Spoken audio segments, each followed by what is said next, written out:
So hari ni kita lain sikit, kita unik sikit. Bukan game KL tapi aku dekat Stadium MBPJ sebab nak merasai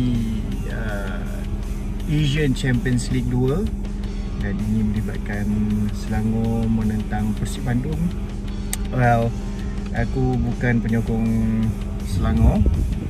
Dan kalau nak kata aku penyokong Persib Bandung pun tidaklah. Tapi aku ada soft spot dekat Persib Bandung kerana kaitan mereka, banyak kaitan diorang dengan KL lah. Ada, even coach sekarang pun Boyan Noda. Kevin Mendoza dah tak ada, Jufrianto masih ada bersama Persib Bandung, cuma tak berkunjung ke MBPJ. Dia tak ada untuk squad diorang Champions League yang kali ni. So nak rasa vibe dia macam mana. Ramai fan-fan Persib berbotoh Viking yang turun ke MBPJ. Ada yang duduk Bukit Bintang. Even ada satu page aku tengok, Bandung Football, dia orang sampai tahap tayangkan video dekat tengah-tengah Bukit Bintang tu. Menarik lah. Even aku datang tadi pun jalan memang penuh dengan dia orang. Dia naik LRT daripada Bukit Bintang katnya, turun kat Glameri dan jalan kaki sampai ke stadium. So vibe tu dah ada rasa. Jadi jom kita merasai lah malam Asia di MBPJ ni. Selangor lawan Persib Bandung. Let's go.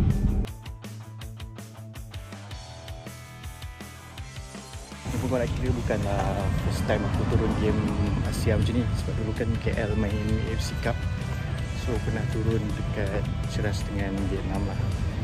Tapi ini sebab lawan tak Indonesia sebesar Persib Bandung. Dulu PSM Makassar pun tak adalah semeriah ni. Sebab fan Persib Bandung ni lagi ramai dan kelab diorang ni kelab yang besar kat Bandung atau Indonesia. So that's why ramai gila.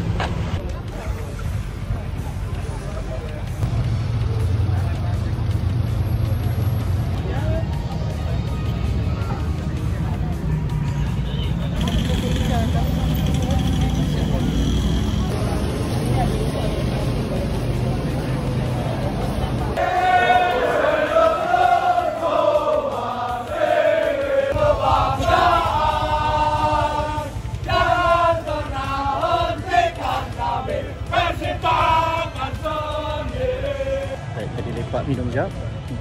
Kita nak beransur masuk. Jom.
Gila, tadi Persib ketinggalan 2-0, comeback 3-2.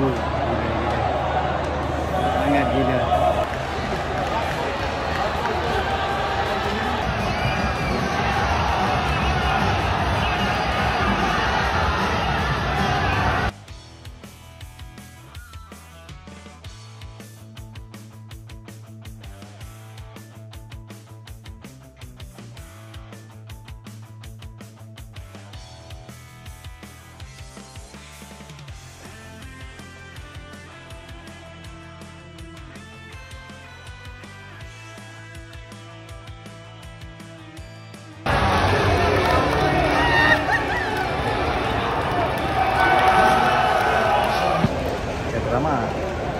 ada gaduh-gaduh sikit dekat Belawi ni. Fan Selangor ada marah.